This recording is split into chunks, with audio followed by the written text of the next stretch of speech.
Hello, welcome to Capes and Scowls UFC 200 fight predictions. My name's Cliff. I hope you enjoy this podcast. So UFC 200, 200th UFC, it's a really big deal. They really stacked the fights all the way through the whole card. It should be really entertaining.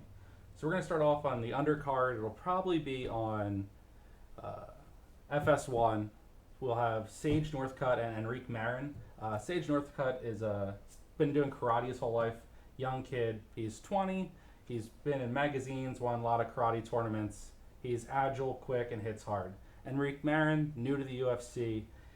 He strikes. He's an all-around kind of guy. I think the keys to this fight is for Sage to keep it standing, catch Enrique coming in for a takedown because that's where he'll have the advantage because Sage isn't that strong off of his back. I'm going to pick Sage to win this fight just because of his experience and his mobility. We move on to the next fight, which is Zingano versus Julianna Pena. Zingano was more well-known before she got destroyed by Rousey in, I think it was like 16 seconds. Julianna Pena has also fought for the title and lost. This should be a really close fight, tough fight.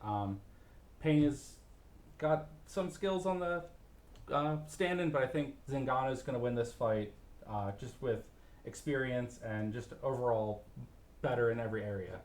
Then we go to two UFC veterans between Gomi and Jim Miller. Gomi's the Fireball Kid from Japan, a lot of fights in Pride. And Jim Miller has been in the UFC for, I think it's close to 10 years now, and a lot of fights. He's from New Jersey, so got to root for the New Jersey guy. Gomi's got one punch knockout though, so you got to be careful for that. But Jim Miller can take a punch. He's durable. He's a ground and pounder. He's just like a bulldog in the ring. He gets a hold of you and doesn't let go. I'm picking Jim Miller to win this one by decision. Then we move on to Joe Lozon versus Diego Sanchez. Both UFC veterans. A lot of fight and night bonuses for both of them. They always are exciting. Like to stand and trade and throw caution to the wind and just stand in front of each other and punch each other. If this fight goes more than a round, I'm giving it to Sanchez, but if it ends in the first round, it's Lozon. Lozon runs out of steam, and Diego just has this uncanny ability to bite down on his mouth guard and just keep on going and swinging for the fences. So I'm going with Lozon. I think it'll be a first-round TKO. We move on to the former bantamweight champ in TJ Dillashaw versus Rafael Assunção. I'm going with TJ Dillashaw on this. His wrestling and striking will more than outclass Rafael's jiu-jitsu. So TJ has the wrestling to negate the jiu-jitsu that Rafael will bring to the fight. I don't think it's going to be a stoppage either way. I think it's going to be a decision for TJ. Then we move on to the former welterweight champion and Johnny Hendricks against a Ultimate Fighter winner in Kelvin Gastelum. Johnny Hendricks has lost his last two fights. He's lost his last two fights. He hasn't really looked great as of late, so I'm going with Kelvin Gastelum, who's surprised a lot of people in a lot of different fights, surprised everyone winning the Ultimate Fighter, and surprised everyone in most of his victories. They both are strong wrestlers, both have one-punch knockout power, but I'm going with Gastelum on the upset here. Next fight will probably be the first fight on the main card. They haven't announced the main card fights versus the undercard fights in Gegard Mousasi versus Thiago Santos. So Gegard Mousasi is a kickboxer. He's been fighting for a really long time, also fought in Pride. Thiago Santos is a Muay Thai guy. They're both high-level practitioners of their art, so this should be a stand-up war. Gegard Mousasi is the clear favorite in experience and just overall striking, so I'm going to go with Gegard Mousasi on this. He's got 46 fights to Thiago's 16, so the experience will play a major part in this. We move on to what is definitely on the main card. The first fight there is Cain Velasquez against Travis Brown. Cain Velasquez, former heavyweight champion. He looked undefeated untouchable in most of his fights until the bad fight against Fabricio at Mexico City. I'm not sure why he chose not to train at higher altitude like Fabricio did, and fatigue really set in, which isn't something you see for Cain. Travis Brown's a big guy, tall guy, striker. He's going to try and keep Cain away. If Cain gets a hold of him, it's going to be bad. But I'm taking Cain to win this through ground and pound. Then we move on to the fight that I'm most excited for in this, which is the return of Brock Lesnar against Mark Hunt. Uh, Brock Lesnar's been gone for a couple years, had a lot of issues towards the end of his UFC career with diverticulitis.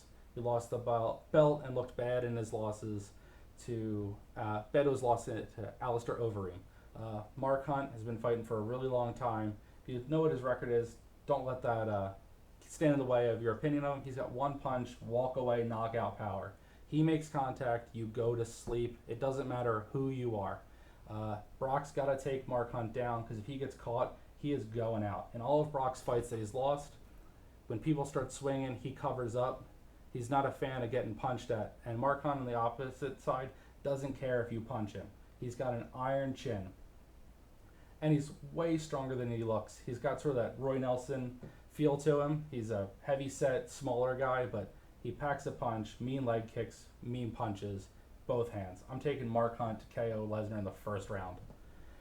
We move to a rematch between former lightweight champion Frankie Edgar and former featherweight champion and Jose Aldo for the interim featherweight title since Conor McGregor's running from both of these guys. Jose Aldo's last loss was to Conor in 14 seconds, which is unfortunate. It was a mean punch. He got him. Frankie Edgar lost a close split decision to Jose Aldo in his shot for the featherweight title.